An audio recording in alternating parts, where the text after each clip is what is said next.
ഏവർക്കും lead IAS junior weekly ന്യൂസിലേക്ക് സ്വാഗതം. പ്രധാന വാർത്തകൾ. ഭരണത്തിലെ തുടർച്ചയായ പുരോഗതിക്ക് കൈസൻ ഫിലോസഫി ദത്തെടുക്കാൻ ഗുജറാത്ത് ഗവൺമെന്റ്.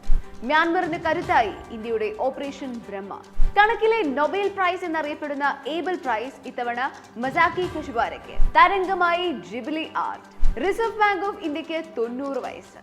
ആറാമത് ബിംസ്റ്റെക് സമ്മിറ്റിന് വേദിയായി തായ്ലൻഡ്.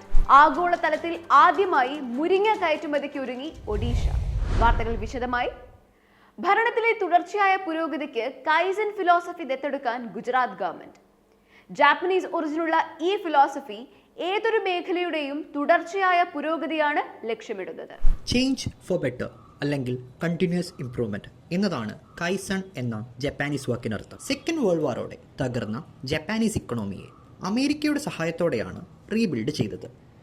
ഈ പുരോഗതിക്കുള്ള തുടർച്ചയായ ശ്രമം ജപ്പാന്റെ സാമ്പത്തിക വ്യവസ്ഥ മെച്ചപ്പെടാനും 1980ഓടെ വെസ്റ്റേൺ രാജ്യങ്ങളോട് മത്സരിക്കത്തക്ക രീതിയിൽ വളരാനും കാരണമായി. ജപ്പാനിലെ പ്രമുഖ ഓട്ടോമോട്ടീവ് മാനുഫാക്ചർ കമ്പനിയായ ടൊയോട്ട മോട്ടോർ കോർപ്പറേഷൻ്റെ വളർച്ചയ്ക്ക് പുറകിലും ഈ ഫിലോസഫിയാണ്. ഇന്ത്യൻ ഗവൺമെന്റുകൾ ഇത് പിന്തുടരുന്നതിലൂടെ ഭരണ സംവിധാനത്തിലെ മികവാണ് ലക്ഷ്യമിടുന്നത്. മ്യാൻമറിന് കരുത്തായി ഇന്ത്യയുടെ ഓപ്പറേഷൻ ബ്രഹ്മ. അടുത്തിടെ ഉണ്ടായ ഭൂകമ്പത്തിൽ തകർന്ന മ്യാൻമറിലെ മേഖലകളിലേക്ക് ദുരിതാശ്വാസ സാമഗ്രികൾ എത്തിക്കുന്നതിനാണ് ഇന്ത്യൻ എയർഫോഴ്സിന്റെ ഈ പദ്ധതി. റിക്ടർ സ്കെയിലിൽ 7.7 തീവ്രത രേഖപ്പെടുത്തിയ ഭൂചലനത്തിൽ സൗത്ത് ഈസ്റ്റ് ഏഷ്യൻ രാജ്യമായ മ്യാൻമാറിൽ ഏറെ നാശനഷ്ടങ്ങളുണ്ടായി. റെസ്ക്യൂ പ്രവർത്തനങ്ങൾ നടത്താനും മെഡിക്കൽ സഹായങ്ങൾ എത്തിക്കാനും ഇന്ത്യൻ എയർഫോഴ്സ് എയർക്രാഫ്റ്റായ C-130J ആണ് ഇന്ത്യ ഉപയോഗിച്ചത്.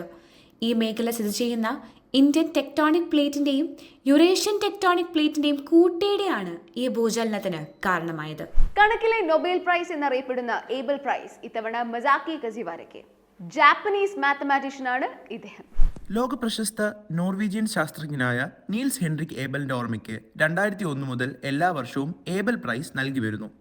ഗണിതശാസ്ത്രത്തിലെ മികച്ച സംഭാവനകളെ അംഗീകരിക്കുന്ന ഈ അവാർഡ് ഗവേഷണം തുടരാൻ യുവ ഗണിതശാസ്ത്രജ്ഞരെ പ്രോത്സാഹിപ്പിക്കുകയും ചെയ്യുന്നു.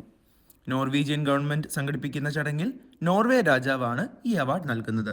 തരംഗമായി ജിബ്ലി ആർട്ട്. ഓപ്പൺ എഐയുടെ ചാറ്റ് GPT അവതരിപ്പിച്ച പുതിയ ഇമേജ് ജനറേഷൻ ഫീച്ചറിലൂടെ ലോക ശ്രദ്ധ ആകർഷിച്ചിരിക്കുകയാണ് ഈ ആർട്ട് ഫോം. ഡീറ്റെയിൽഡും നേച്ചർ ഇൻസ്പയർഡുമായ ബാക്ക്ഗ്രൗണ്ടുകൾ, സോഫ്റ്റ് കളർ പാലറ്റുകൾ, ക്യാരക്ടേഴ്സിൻ്റെ വൈകാരിക ഭാവങ്ങൾ, റിയലിസവും ഫാന്റസിയും തമ്മിലുള്ള ബാലൻസ്, ഇവയെല്ലാം ഉൾക്കൊള്ളുന്ന കൈകൊണ്ട് വരച്ച അനിമേഷൻ ചിത്രങ്ങളാണ് ജിബ്ലി ആർട്ട്. 1985 ഹയാവോ മിയാസാക്കി, ഇസാവോ ടക്കഹാട്ട എന്നീ ജാപ്പനീസ് ഡയറക്ടേഴ്സ് ചേർന്ന് സ്റ്റുഡിയോ ജിബ്ലി എന്ന ആനിമേഷൻ സ്റ്റുഡിയോ സ്ഥാപിക്കുകയും ഈ വിഷ്വൽ സ്റ്റൈലിനെ പ്രശസ്തമാക്കുകയും ചെയ്തു. 1988 ഇറങ്ങിയ മൈ നൈബർ ടൊട്ടോറോ എന്ന ഫിലിം ഈ ആർട്ട് ഫോമിൽ നിന്നുണ്ടായതാണ്.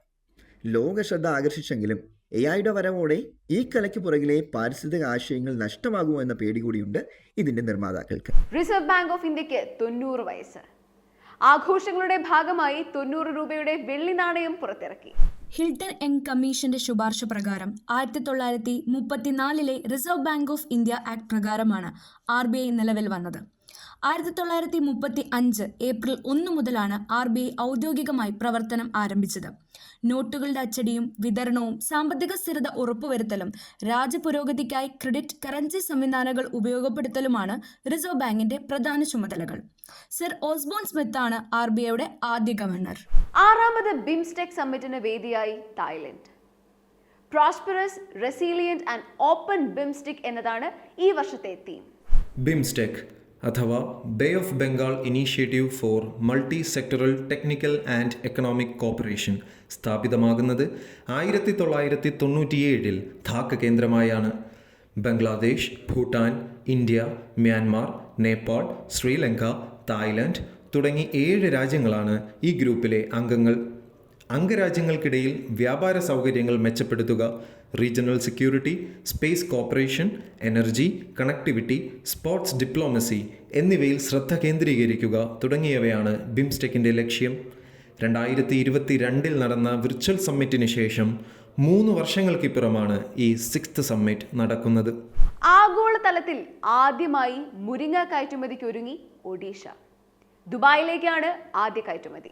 ഇന്ത്യയിൽ ഒറിജിനേറ്റ് ചെയ്തു എന്ന് വിശ്വസിക്കപ്പെടുന്ന മുരിങ്ങയെ ആയുർവേദ വൈദ്യം, പാചകം, പരമ്പരാഗത രോഗശാന്തി എന്നിവയിൽ ആയിരക്കണക്കിന് വർഷങ്ങളായി ഉപയോഗിച്ചു വരുന്നു. 300-ലധികം രോഗങ്ങൾക്കുള്ള പ്രതിവിധിയായി പുരാതന ഗ്രന്ഥങ്ങൾ മുരിങ്ങയെ പരാമർശിക്കുന്നു. ഇന്ത്യയിൽ നിന്ന് പിന്നീട് south east Asia, Africa, Latin America, Caribbean, Philippines and Indonesia തുടങ്ങിയ അനവധി ഭാഗങ്ങളിലേക്ക് വ്യാപിച്ചു. ഇതോടെ ഈ ആഴ്ചയിലെ വീക്ക്ലി ന്യൂസ് ടൈം അവസാനിക്കുന്നു. നന്ദി, നമസ്കാരം.